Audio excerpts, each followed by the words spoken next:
Well, hello, a very good morning, good evening, good afternoon, depending on where in the world you are tuning in. My name is Adrian Reed, and a very, very warm welcome to today's BA Community webinar.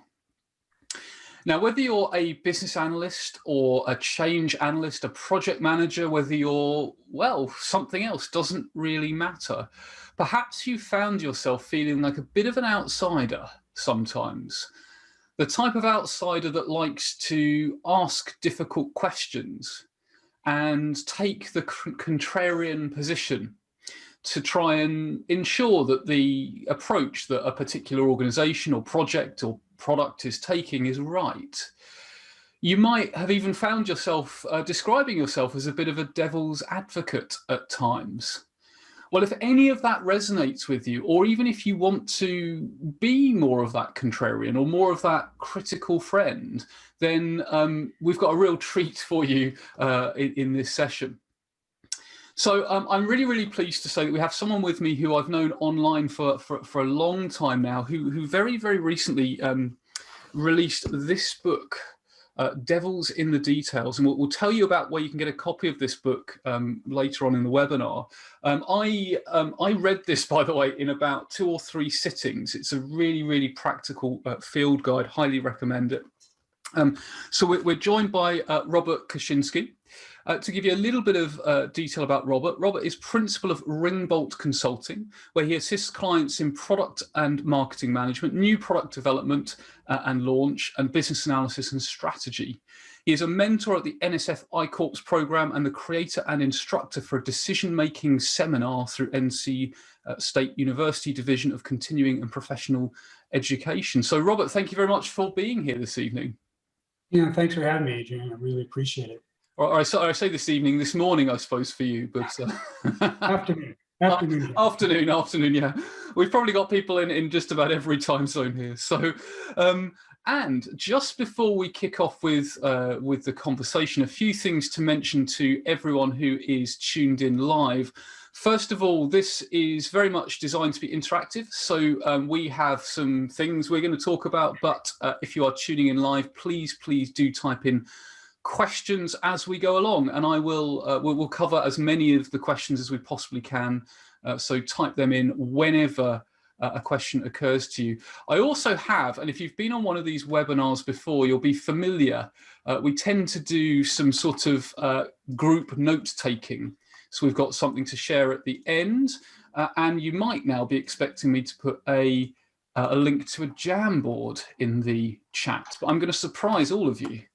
And I'm going to put a link to a mural in the chat now, so a slightly different tool for us to have a play with. And if I just share my screen very, very briefly, I'll show you when you hit that link, you will get, oh, there we go. You'll get a link to this mural board. You can zoom in and zoom out. There are some links, by the way, on the right-hand side to the book and other things. But you might want to make a point. You know, Robert might say something. You think, oh, that's a really interesting point.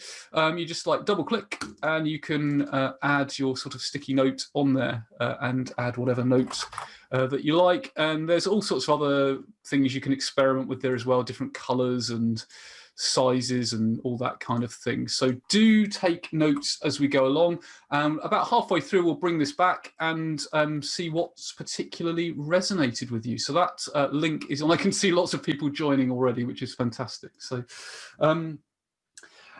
okay, so Robert, your book is entitled, or the sort of the main title is Devils in the Detail, and it sort of speaks to devil's advocacy, which is a term we probably use in a somewhat throwaway manner in business.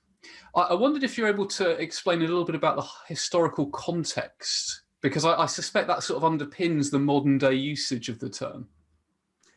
Right, so I agree with you. Devil's advocacy depends in large part on who's referring to it. Oftentimes they refer to it as playing devil's advocate. And I talk about this in the book a little bit. Some people see that as a disbenefit because you can't effectively play devil's advocate. And I don't disagree with them. I think, however, that it is possible to be an effective devil's advocate if you can sort of embrace the role. So the origin of devil's advocacy goes back to the Roman Catholic Church around 1381 AD. And what was happening at that time was local parishes would decide if a member of the community was sort of this, embodied the holy nature of a person in the faith, and they would want them elevated to the status of a saint. The church, by the way, is very clear about this. They don't make saints. Saints express themselves through their nature and their good deeds. They simply recognize them. But what was happening was every parish wanted to have their own saint. And so it was up to the local parish to decide who was going to be recognized or not. And so around 1380, the church decided we have to get better control over this. They started to set up a program, if you will, a process for making this happen. And it followed legal format. So they had a party known as the promoter of the faith, who would act as the attorney essentially. They would review the evidence. They would present a counter case for the church to consider why this person shouldn't be elevated to the role of a saint. And because of that, the nature that they were working against the person, they were called the devil's advocate. So that's how that term came into being many years ago. Yeah, that's really interesting. So that, and I mean, one of the things that was sort of resonating with me when you spoke there, Robert, was that idea of a counter case, almost like the the sort of the critic, if you will. So how would that translate to a modern business type context? So in the business world, the similarity, as I discussed in the book, is that it's intended to challenge a popular view. So just like the church was challenging the local parish's view about who should be recognized, and this person would come in and try to find out why that wouldn't be the case. In business, a devil's advocate does essentially the same thing. They look to see what are the decisions being made, the conclusions, what are the premises, what's the evidence, and they look to see if there's an alternate case to be made. A big difference is, however, that modern devil's advocacy, as I present it, is not another process, it's not a prescribed procedure. Rather, it's a certain attitude and certain behaviors. So the attitude that you want to try to adopt is to be open to uncertainty, to accept that much of the decision-making you're going to be making is done in an uncertain environment. And yet that you also have to acknowledge that everybody, including yourself, is awash in human bias and fallacy. So it's very difficult to know how we're thinking at any given moment, how rational we are, how we're being biased. And then the behaviors are what some people call informed skepticism. So this doesn't mean you just doubt everything, you don't believe that 2 + 2 = 4. This means that you're constantly on the alert where bias might be affecting a decision, where the evidence might not be good, where the argument might not be a good argument. And you're always examining the evidence and applying critical and systems thinking in how you approach a particular problem. And by the way, it's not necessarily a problem, it could also be an opportunity. So generally, devil's advocates are seen as the person who comes in to try to challenge a great idea. They could also come in to explain how what you think is a failure could be turned around. So their position is always counter to the general majority view of what they're taking a look at. Yeah, that's really interesting, Robert. And I mean, the next question I had in my head was why is it particularly relevant in today's environment? But having heard you explain it in those terms, it seems very relevant in a professional environment, in a personal, in a political sphere, in all of those spheres, really, about ensuring that even we as individuals aren't being manipulated or misled or driven down a path we wouldn't necessarily want to go down. Yeah, I would agree with that. I think the two areas that I always think about in this context is the social environment, social platforms.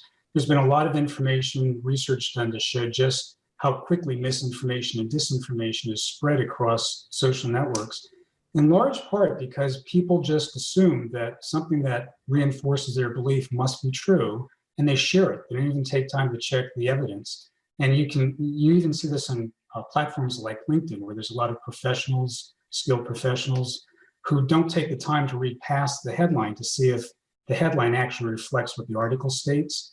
So that's one area. And to your point, we've seen this here in the States in the presidential election and how COVID is being approached and the like. And then on the business side, having a lot to do with business operations. This is perhaps the worst kept secret, is that soft skills like critical thinking are very poor in the business setting. In fact, there was a recent report by IBM that stated that executives recognize this skills gap. They know it's real and it's problematic, but most of their organizations don't appear to be actively or effectively tackling the issue. Mm-hmm. So I think what sometimes happens is organizations feel that, well, if we just put another process in, we'll correct this. Yes. But the process is insufficient. That another process isn't going to correct the thinking skills issues. Yeah, won't address that skills gap. And also, if in such a fast-moving business environment and political environment and physical environment, that we live in, there's so much variety, so much change happening at such pace, that having people that can respond to that seems so important. So that brings me on to a next theme, which I know is a theme you address in the book as well, which is this idea of best practice. And it has to be said there's a lot of talk about best practice. Well, not just these days, but there has been for a long time. And I mean, what's your take on that? And does if something is best practice, if it's been proved, do we still need devil's advocate? Do we still need to put that through the sort of devil's advocacy lens? Yes. So the short answer, I think, is yes. And part of the reason for that is that best practices are essentially a kind of a process, right? And in the book, I discuss different kinds of processes, what I refer to as trailing and trailblazing. And in the trailing category are those things that have, in fact, been used repeatedly and shown to lead reliably to the result you want. For example, if you're going hiking in the woods and you take a map and you're following a marked trail, you have pretty high confidence you're going to be able to get across the trail to where you're going. Even if a tree falls in your path, you'll be able to navigate around it. If you're doing something really innovative, you're trying to come up with the next new thing, so it's never really been done before, you might start off with some process based on a trailing process, and then come to understand that it's not sufficient. So these best practices are another kind of mental model that we use. We try to validate them to the best of our ability, and we believe that they work. That's why we follow them, right? But the problem is that oftentimes we don't know the origin of the best practice. We don't know how it came to be. We don't know who selected it as a best practice. We don't know what other kinds of best practices they considered and didn't include, and why didn't they include them. We don't know how often those best practices are challenged. So are they 10 years old? Now, if they've been around for a long while and highly valued, the fact is, as you point out, things change.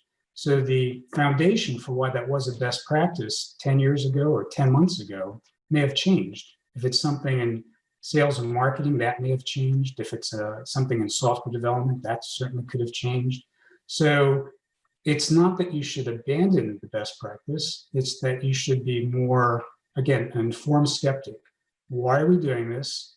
What is it supposed to lead us to? How are we going to check as we're following the best practice to see if it's actually leading us where we want to go? And when is it time to say, we're going to pause here and maybe take a different direction because this isn't working for us? One of the things I'll add to this, Adrian, is it seems to me that as a manager, as you become seasoned, you go through maybe 3 stages. The first stage, when you're first starting out, you're just learning. So you're looking to other managers, you're taking your certificates, you're training, you're learning these things. And as you're doing whatever you're doing, you start to see, by example, you start to gain experience. And you reach a point where you probably say, if I was running this project, it would run better because I would do these things differently, right? Well, then the day comes that you're starting to get assigned your own projects, and that's kind of stage 2.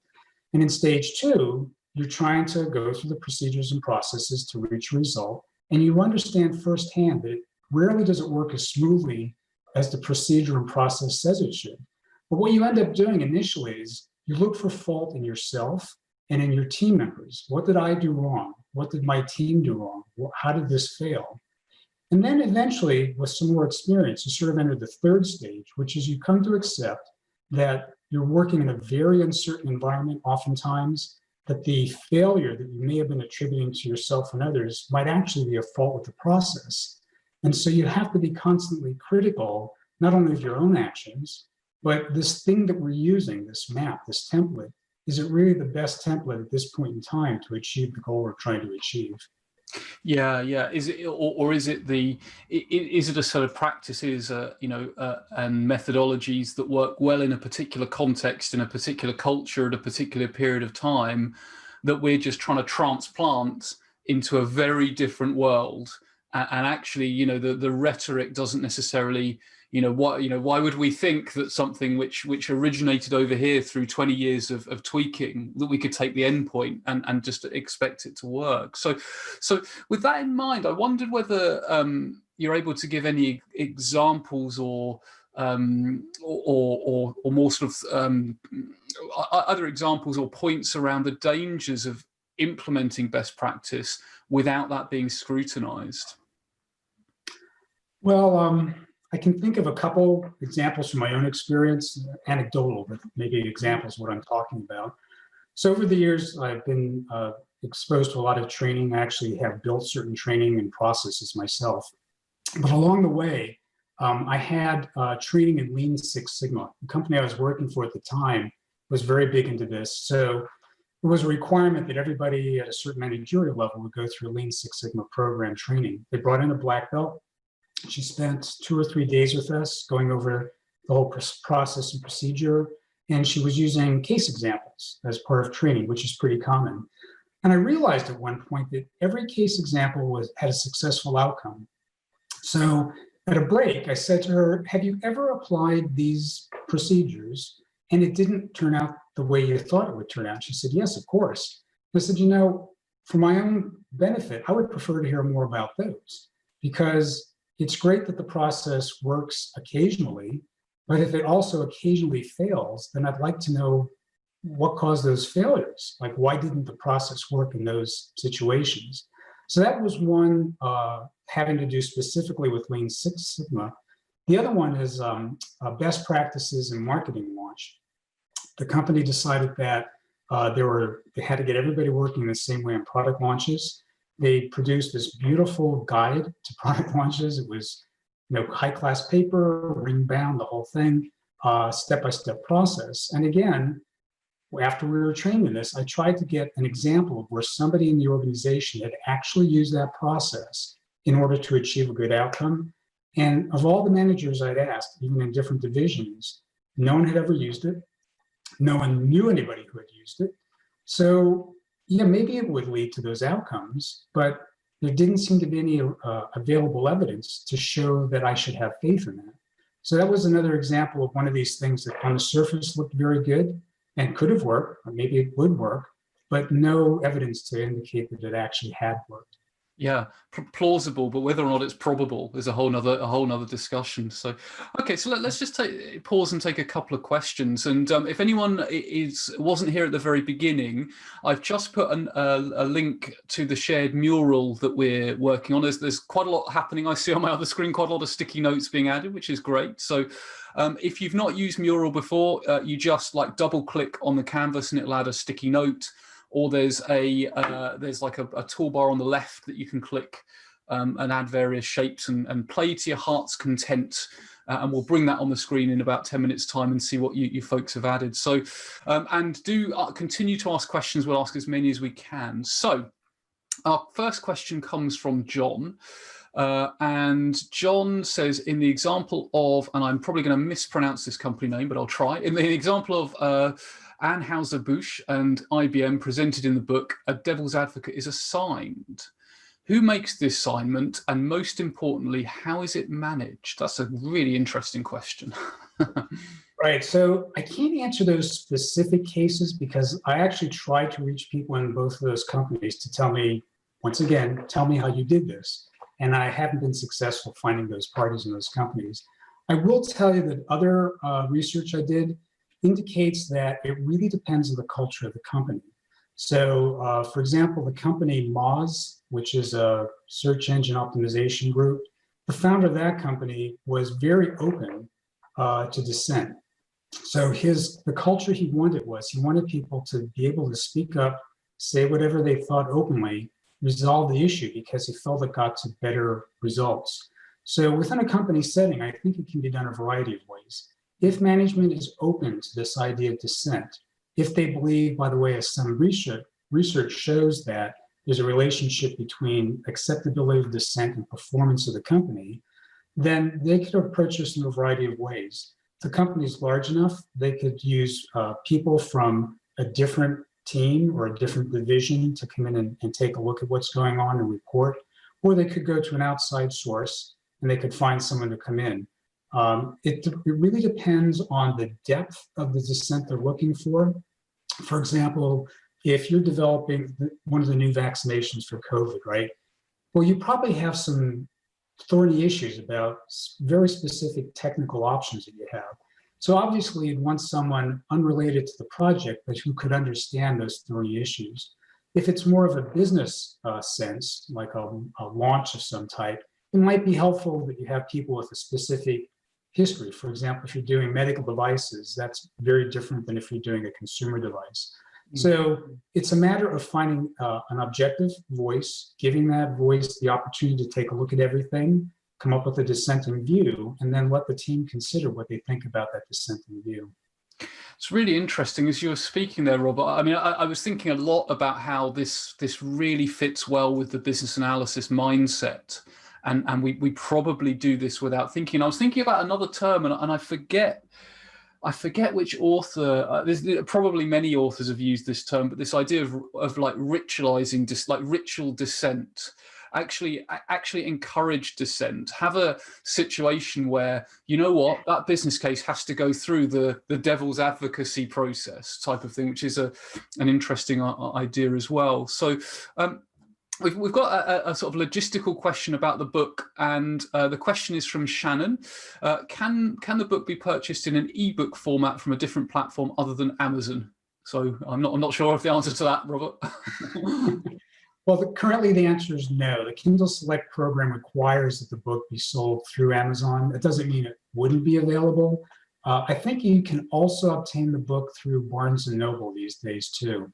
But I know some people look for like a PDF version or something like that, and it's not yet available in that format. So watch this space, as they say. So okay, and then Darren asks, what if the devil's advocate is too good and innovation is diminished or squashed in some capacity? I'm guessing it's a balance of the application on behalf of the inverted commas devil. So that's and to sort of springboard from what Darren's saying there, sometimes I suppose a devil's advocate might be seen as a bit of a cynic. And to add, to combine this with Rafat, who has asked a question that dissent is viewed as a waste of time and delays decisions. What's your take on that? So is it a balance? How do we avoid it being a waste of time? And how do we avoid being seen as like the cynics, that like the business prevention department type of thing? Yeah, that's a definite challenge because, you know, again, having been a project manager, I don't want anybody coming in causing a problem that's going to make my life even more difficult. So I definitely get that. However, I think there's ways you can sort of demonstrate to the stakeholders that that's not your task. For example, you can be just upfront and say, look, let me explain what devil's advocacy is meant to do. It's not I win, you lose. It's not I'm smart, you're stupid. That's not the point. The point is to take a look at this with fresh eyes. An example I give is, not that we travel that much anymore, but in the days when we used to travel a lot, especially international trips, you're all ready to go. And your significant other might say, do you have, and then go down through this litany of things. Do you have your passport? Do you have your toothbrush? Do you have, and you know, it's kind of grating that, well, of course I have all that stuff. But in that process, it might occur to you that, oh, wait a minute, I was supposed to take a folder with me. Do I have that folder? And you open up your briefcase and it's not there, right? So that's kind of the mission of devil's advocacy. It's not to put a blemish on something or slow you down. We want you to make that trip. We want it to be a successful business trip. We just want to make sure that everything that you would need to make that success, you have, and that you've thought about these things and you may not have thought. And by the way, we may talk about this further, but we've been talking about individual bias and blind spots, but of course there's this whole theme of groupthink where this can happen and does happen even in groups of people. And the dynamics behind that are very interesting because it has to do with fear and, diminutive position in the organization and all kinds of stuff. So you see these same kinds of bias and fallacy problems occur even in teams of highly skilled people because they're sort of isolated and they're sort of protecting their view of the world. Yeah, definitely. Really interesting. So we have more questions coming in, so we will pause on the questions there. We will come back, so do keep those questions coming in if you're viewing live. But I just want to briefly bring up the mural, and let's have a look at what people are observing on there. So there's a fantastic number of, in fact, it's interesting you say confirmation bias, because I had noticed there was a big round, someone's found the round sticky note, and confirmation bias is on there. So we've got promote empowerment, devil's advocates are not bad actors but protectors, which is that's a really interesting perspective as well. It's not about being annoying, it's about actually helping people. Arguing for the counter position, we've got informed skepticism. It's not a procedure, read past the headlines. A couple of people have got that. In fact, 3 people. Don't apply another process about checking the evidence. Constructive dissent, mitigating groupthink. Mental models, so believing things work, so about best practices, and looking at things with a fresh pair of eyes. So lots of good ideas there starting to emerge. So just in case anyone has joined the session a little bit late, I will just now pop the link to that mural in the chat again, just in case you don't have it up on your screen. So I will just pop that in the chat for anyone who has attended a little bit later. So Robert, I mean, you were mentioning cognitive biases there. I think that's a good segue, particularly since it's slap bang in the middle of the mural as well. And I suppose a question that might be asked is, why is this devil's advocacy needed? Or I guess put differently, what is it that makes decision makers blind to certain factors, right? Because, is it that we're kind of blinkered in our thinking? Is that part of the problem here? Yeah, so I think you've hit the nail on the head that it's just human nature. As hard as it is, I'll speak for myself, to sort of accept that my view is biased in some way, or that I'm basing it on some misunderstanding of information. If you can sort of set yourself before you set off on this task to just accept that that's probably the case. I don't know where this is going to go. I'm probably biased, and let me see if I can get on top of that. So it is human bias, and it's our adoption of fallacy that leads to these problems. I give some examples in the book. One of them that I thought was really interesting, and it's been talked about a lot, is the company Theranos. So Theranos had this blood analyzing concept. They had this young woman who was very dynamic. She had a certain look. She exuded confidence. And so that was sort of an expression of one fallacy known as the halo effect, where because she seemed to have all of these positive attributes, people assumed she also had other attributes that she probably didn't have, like high technical skill. And so the halo effect in conjunction with the confirmation bias caused a bunch of people to get behind her. And these are people who you would think would have been very critical. One of them was Larry Ellison of Oracle. There was a well-known venture capital firm that got behind her. Betsy DeVos, who's our current Secretary of Education, got behind her, and Rupert Murdoch. All of these people supported her, thought that this was a great idea. And they did this even though other people were saying, there's an issue here. There was a well-known Stanford Medical School professor who said, look, the technology is not anywhere near where it can do what she's saying it can do. Theranos's chief financial officer was apparently fired after questioning the reliability and the honesty of the company. So there were many issues where there was a dissenting voice that should have gotten away from this and didn't. So what happened was Theranos reached a market value, I think, of like $9 billion and then crashed. And now there's indictments and there's lawsuits and all other kind of stuff. And you can't help but wonder what would have happened if some of these dissenting voices were taken a bit more seriously and a closer examination were made. Yeah, it is interesting, isn't it, when you look at just about any company that's folded unexpectedly badly, or even, you start to look at I mean, even as sort of far back as the Titanic, those sorts of, tragic catastrophes, history normally records a dissenting voice that wasn't listened to, which is interesting. So you mentioned a couple of cognitive biases there. You mentioned the confirmation bias and the halo effect. Are you able to just name and, give us examples of a few others? Yeah, it's interesting. I found one reference that listed something like, I don't know, 225 different versions. And some of these biases actually have different expressions of the bias. So one of the ones that I put right at the top of my list, because I think it is so obviously in play, is what's commonly known as the ad hominem fallacy. And what this means essentially is ad hominem means to the person. So if I make a claim, instead of challenging my claim, you challenge me, you call me names. And we see this today. We see it all the time in politics. We see it in scientific research. We definitely see it on social networks. And I was wondering, why does that happen? And it turns out that research suggests it's extraordinarily effective. So there was one article I found where they did this study where they exposed people to a claim, and then they refuted, in some cases, just the claim. In some cases, they refuted just the person who made the claim. And in some places, they refuted both, right? So sometimes they attack the claim, sometimes they attack the person, sometimes both. And what it revealed was they're all about equally effective swaying the opinion.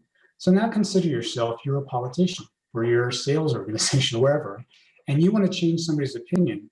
You don't even have to go look up the evidence. You don't even have to find strong counter evidence against the claim. You simply have to attack the person, and chances are pretty good you're going to sway opinion. So the ease with which people can be dissuaded through that ad hominem approach, I think is a real wake-up call to the community today, because it affects so many things in our personal and our business lives. And again, the social networks, I don't mean to beat up on the social networks, but because of the mechanics and the dynamics of the social network, it seems to be really on fire out there right now. So if we could reel just that one fallacy back a bit and remind ourselves, look, I may not like you, but let me find out what you're saying and see if that's true. If you could just do that, that might go a long way to make things better. Definitely. Absolutely. That finding constructive ways to have debate and dialogue without bringing it to that sort of personal level. So we'll pause and take a couple of questions now. So firstly, just referring back to the voice that isn't heard before the tragedy, so the sort of Titanics, and I think in the book you used the example of the Challenger disaster and the O-ring and these sorts of things. So Hertje asks, or Hertje says, hi, you mentioned the voice that wasn't heard in a catastrophe. How do you make sure that you are being heard? And I suppose springboarding from that, adding on to Hertje's point there, like in what ways can we use devil's advocacy to overcome the types of biases that you've described there? Right, so one of the things people have to keep in mind about the devil's advocate role is the devil's advocate is not the decision maker, right? So their role is to come in and take a look at what the general opinion is and challenge it and make the best case they can make. After that's done, it's the other party, it's the client that's going to decide, do I listen to this or not, right? So if the devil's advocate is running into issues where people are just dismissing them, they don't want to talk to them or whatever else, the first thing is to just steel yourself against that, to say, look, this is the nature of the role. This comes along with the territory. The other thing you can try to do is generally, even in a group that's somewhat resistant, one or two parties are going to give you information and they're going to be more open. And if insight can be gained through that expression, that discussion, then you have a chance to go to the other stakeholders and say, look, I know you have an issue with this, but let me tell you about a conversation I had with another member here. And this is what we found out. And if we can have more of those discussions, we might be able to avoid some problems later on. It might actually help you speed up this project. It might get you to a better success and a sooner or less money or whatever, if you're receptive and open. So it's really, it's a double-edged sword in the sense that, yeah, you want to make the best case and you hope that people listen, but at the end of the day, it's not your decision. As I say in the book, there's 2 chapters. One is, are you controlling what you can? Are you recognizing those things you can't control? And how people respond to you is really outside of your control. You can kind of mitigate it by doing some of these things like sharing stakeholder insights and the like, and trying to remain calm. But at the end of the day, if there's no leadership in the company that wants to do this, if there's just a lot of resistance, you might just have to say, well, that's the way it's going to be. In fact, one of the things I offer in the book in the appendices, it's a story about a devil's advocate, an actual devil's advocate of the 1900s, who I thought made an extraordinarily cogent case against the beatification of a person. And you can read that in there and see how that one turned out. So, it doesn't always turn out the way you think it's going to. Yeah. Fantastic. And then, so kind of, we should make the case and make that compelling case. But sometimes that, if the culture's not there, then it will be tough. Thinking about how we actually do this stuff, Adeobi asks, so how do we implement devil's advocacy during, for example, a discovery workshop or requirement solicitation? So I suppose that the sort of springboarding from that question, it's like, where in the business analysis world, where do we do this stuff? Is it throughout, or is there a particular place where it fits? What would you say, Robert? I mean, generally the advocate is brought in sort of after a decision has been made, or I should say after the case has been made, before the decision, right? In practical terms, you might be brought in after the decision has been made and they're already going down the path and running into trouble.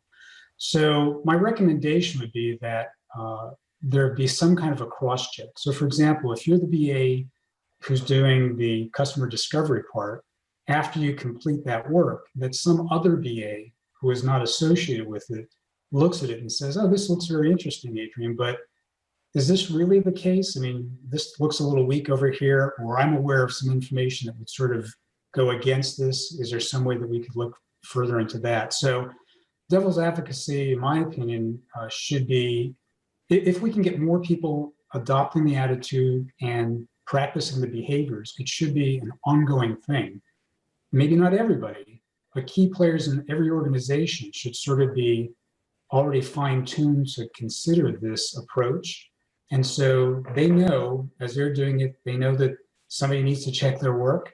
And so they're not resistant to handing it over to somebody else and saying, look, take a look at this. Tell me where I'm wrong. So that's kind of the culture you're trying to create.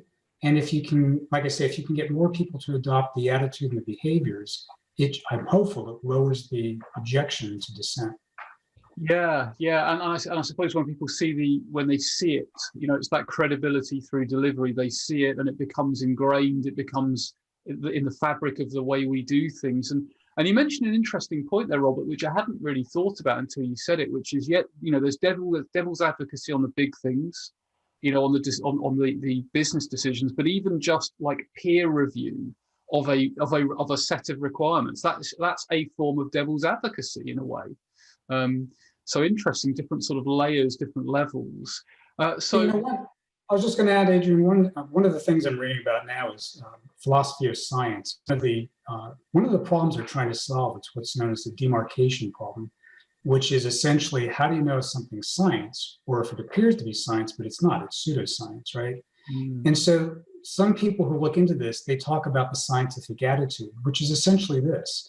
It's that in pseudoscience, generally, they're constantly looking to confirm their belief. And no matter what you present contrary, they're not going to change their opinion.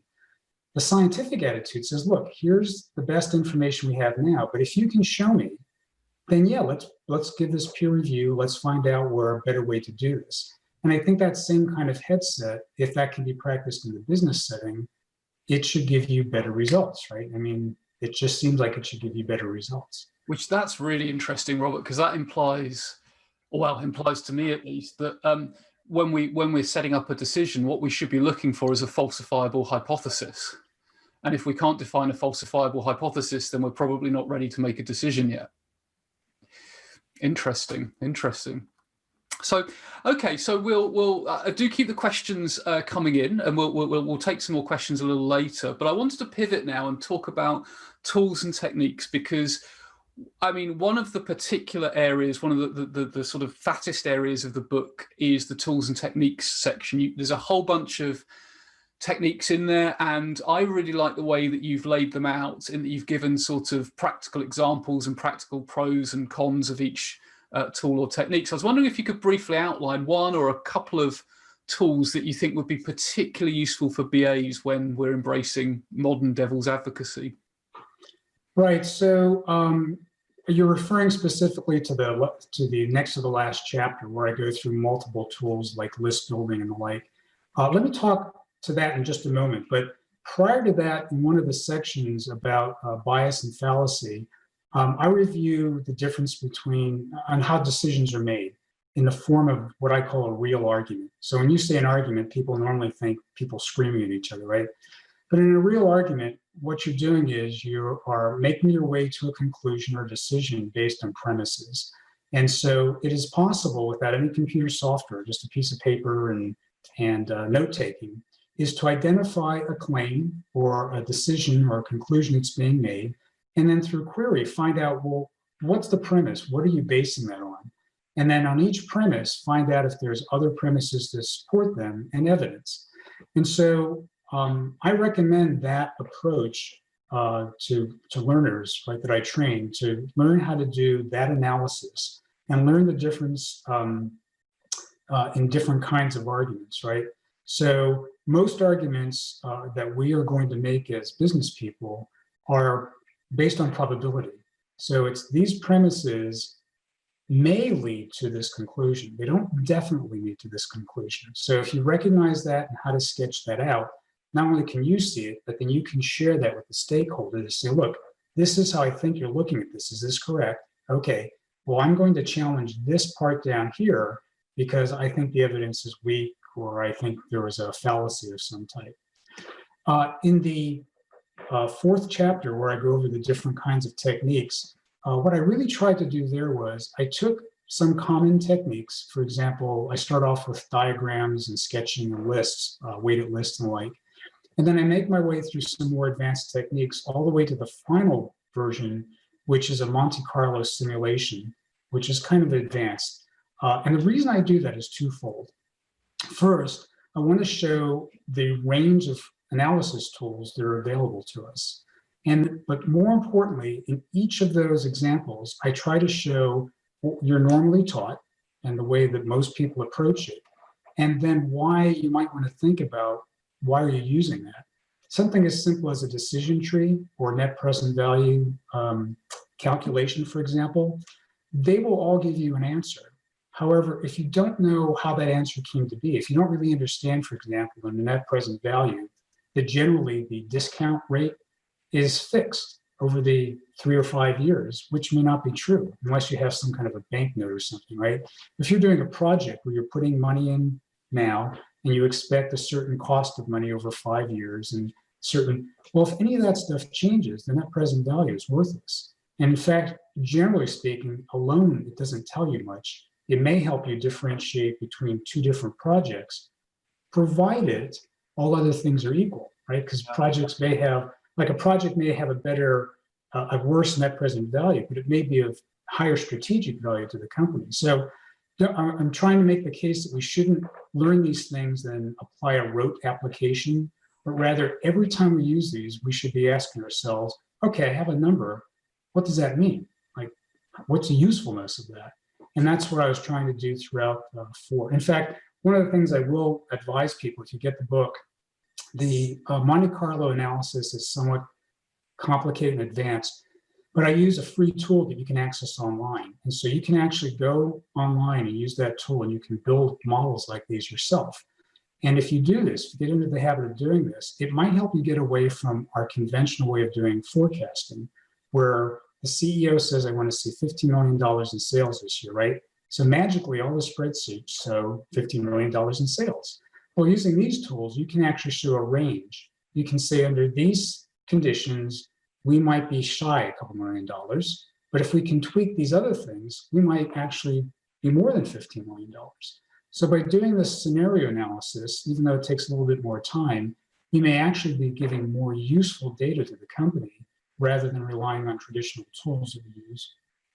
Yeah, I found the sort of number of techniques really, really interesting, and I think I like that idea a lot of actually challenging ourselves on our use of techniques. Are we using them by rote? Should there be other techniques? And of course, we should, as practitioners, we should be open to new techniques or different techniques, and always be learning. So I suppose my next question is: could it be argued that a lot of what we do as BAs, and a lot of the traditional BA techniques actually help with devil's advocacy, at least to some extent? Yeah, I would definitely say so. I haven't looked at the BABIC in a while, but the core competency model, for example, and the transfer of techniques to methods, I think those are very useful, can be very useful, because they sort of lay out the menu, if you will, the variety of things you can do and where they might be useful. There are other, by the way, if you look around, a lot of these systems are very similar, right? So in the intelligence community, because I've been reading more about the intelligence community and how they take a look, there's this book I'm looking at now. And what this is, it's using what are known as structured analytic techniques. So it's their toolkit of taking a look at intelligence information, and they actually look at case studies. And the point that the practitioners in the intelligence community make is, these techniques are not necessarily going to give you the right answer. They may not even give you any answer, right? But what they're designed to do is to break through bias and fallacy. They're designed to make you think about the problem differently and to go back and check some of what your beliefs are to see is there another interpretation of this? So it's been widely reported, for example, the weapons of mass destruction, and the evidence was found on aluminum tubes and this stuff, which all pointed to weapons of mass destruction. But in retrospect, what people realized was those tubes were probably casings for munitions that had been corroded for traditional munitions. And they were simply trying to upgrade those munitions. It had nothing to do with weapons of mass destruction. So had people taken a step back and said, well, what else could these tubes be used for? They may have arrived at a different conclusion than the generally proposed solution. So all of these techniques, the BA techniques, the structured analytic techniques, and there's other disciplines that use these, all very useful if they actually help you break through bias and fallacy and consider an alternate view. It's interesting, as you were talking there, Robert, I was thinking of, and I've only done a very small amount of reading in this area of cognitive behavioral therapy, but the sort of idea of asking, okay, what other possible causes are there of this, and what are the likelihood of those causes versus what my initial assumption is? It feels like there's that sort of, we initially as humans jump to conclusions. It's what we do. It's what saves us. It's what it's the reason we don't have to think. That I know that's that's a table and it's not going to collapse when I put a glass on it, type of thing. So.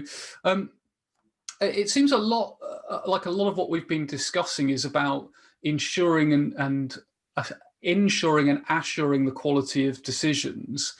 So I wondered, have you got any tips or tricks on decision-making methods, and how does devil's advocacy fit into those sort of decision approaches? Because I know you mentioned a few in the book. Yeah, so I think this falls into the last section of the book. I talk about 3 different kinds of decision-making processes. The first one that everybody's been familiar with is the mandated decision, right?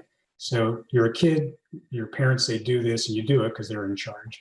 In business, the CEO or somebody else in the organization might say do this. You might not even know how they came to that decision, but it's mandated. And so, essentially, if you want to keep your job, you do it. Those can make decisions very quickly, right? And some of those decisions can be good.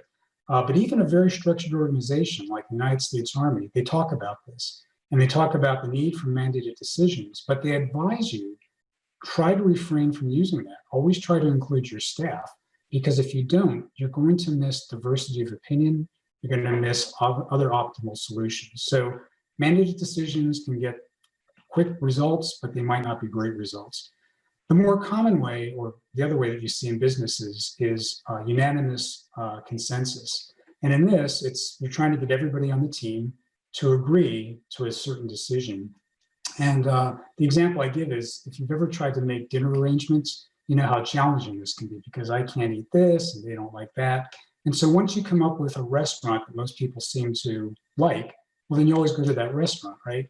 So consensus decision-making, unanimous consensus decision-making, not only can take a lot of time, but it could lead to sort of a like groupthink. Like, we're always going to go to that Italian restaurant because I know that's the least headaches and we're going to be able to get in and get out of there, which means you never visit the interesting Japanese restaurant, you never check out the Persian restaurant, right?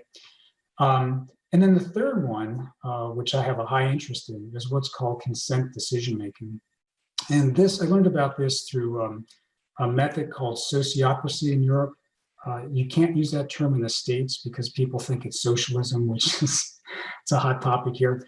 So here in the United States, it's called dynamic governance. But essentially, this is where the attempt is made to sort of push decision-making down to the people who best make the decision. So instead of making it mandated, you try to have it made within the group. And instead of looking for agreement, you don't ask people, do you agree? What you ask is, do you object?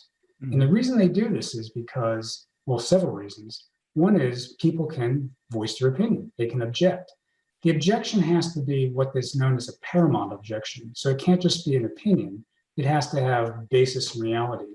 So for example, let's suppose that you're a marketing person, you want this campaign, you present the campaign to the group, and you ask, are there any objections? And the legal representative puts their hand up and says, you can't say that. There's no grounds for that. If you say that, we're going to get sued. Well, that would be a good example of a paramount. Now, you can change that then because of that objection and change the wording or whatever, at which point the legal person can say, you know what, I still don't like that campaign, but I no longer do I have an objection, so I'm not going to stand in the way. They consent. So consent decision-making can, I found, work in the right groups because everybody gets to voice their opinion. They can walk out of there saying, boy, I don't like that, but I'm going to be able to do my job. Yeah. And that seems to be a way to keep progress going. And especially in devil's advocacy, that's what you're trying to do. You're trying to create diversity and dissent. And so it lends itself better to that whole environment. Yeah, I mean, interesting. And I'm thinking there of a particular flavor of systems thinking, soft systems methodology. And Peter Checkland writes about consensus being the special case. And he says an accommodation is much more normal, where everyone sort of accommodates the outcome. But, you know, he sort of writes as if the business world is almost kidding itself that consensus is even possible on something that's messy, because there are always sort of winners and losers type of thing. So we'll just take one final question before we look to round off and close off. So just briefly, Robbie asks, do you have to be given the role of devil's advocate, or can you assume the role without it being career limiting? Which I think is a really good question as well. That's funny. I think if you come in and say, I'm the devil's advocate and I'm going to show you how things are done, that's probably a bad approach, right? If you are given the role or tasked the role by management, that's a little bit easier because people know that somebody has asked you to do this. That can also work against you because then you're seen as being like, you know, a puppet of management.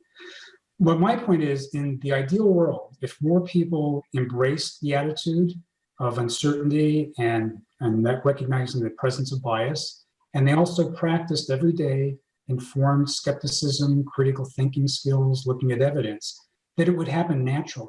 So everybody in effect would be serving the devil's advocacy role to some level. It's kind of like getting inoculated, right? So if poor thinking skills are being transferred in the organization, the more people you can get who are interfering with that should improve the overall thinking skills of the organization, should increase diversity and dissent, useful dissent.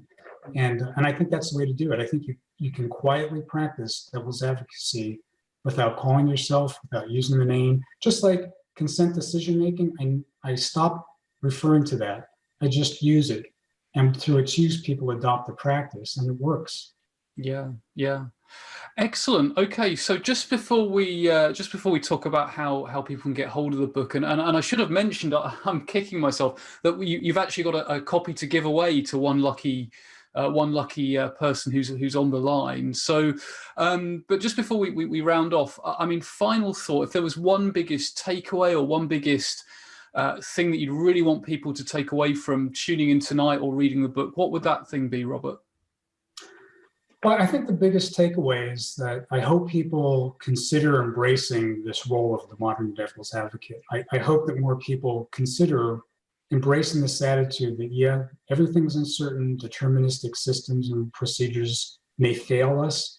And so we have to recognize that, and we have to recognize our own bias and fallacy.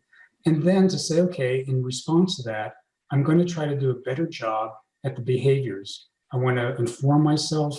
I want to be skeptical, but not just for the sake of being contrarian, but I want to look into these things, examine the evidence, use critical and systems thinking, and try to get myself doing that better and everybody around me to kind of emulate.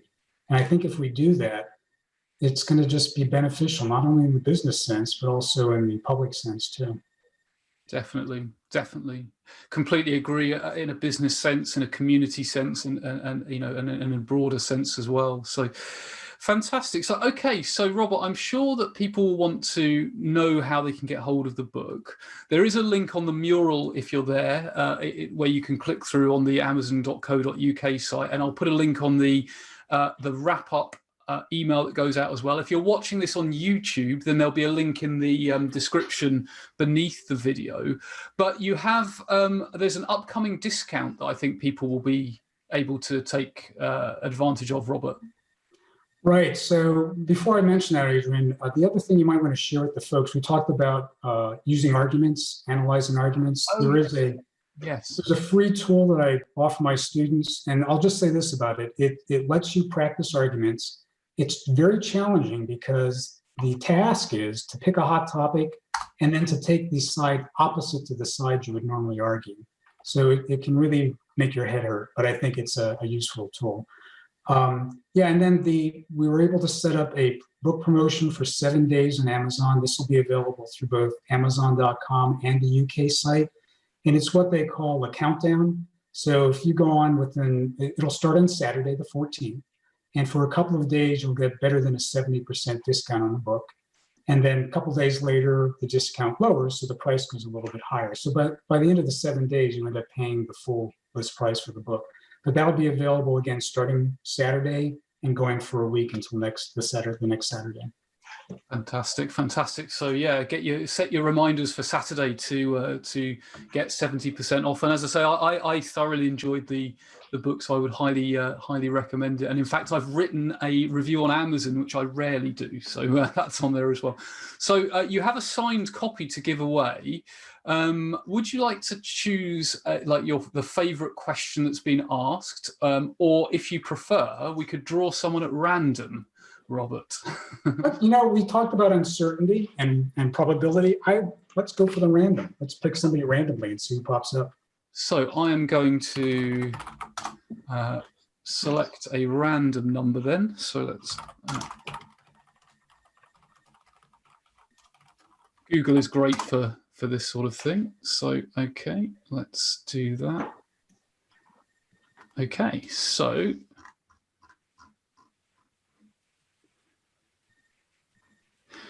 so the random number generator has selected John Reeves.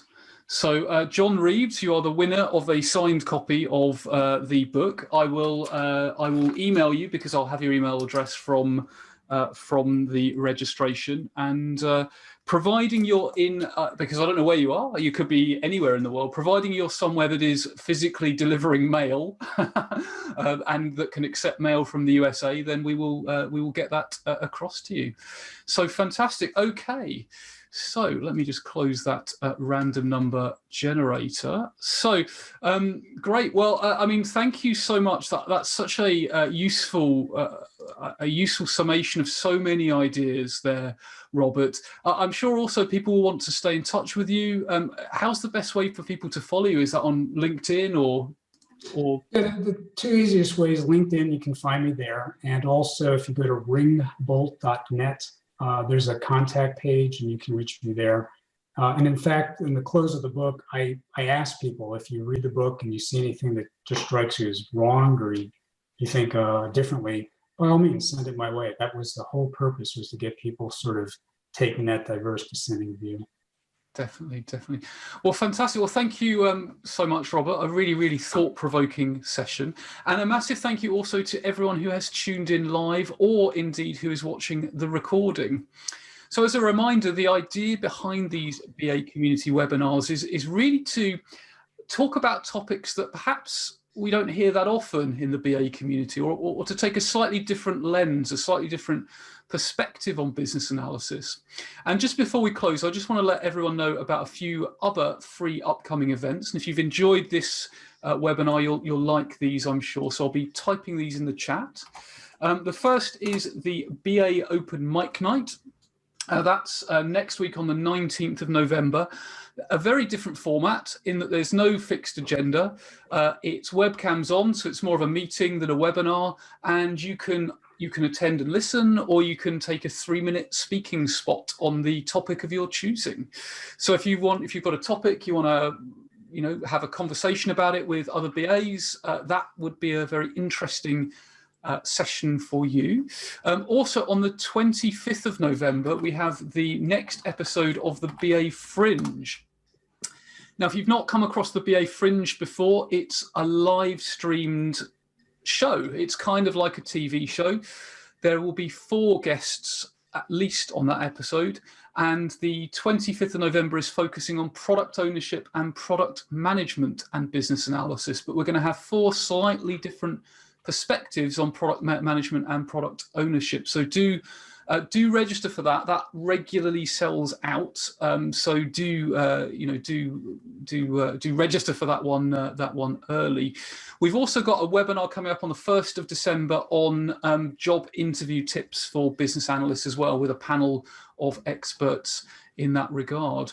So all that's left to say, again, Robert, thank you so much. Thank you everyone for tuning in, and see you next time. So bye for now. Thanks.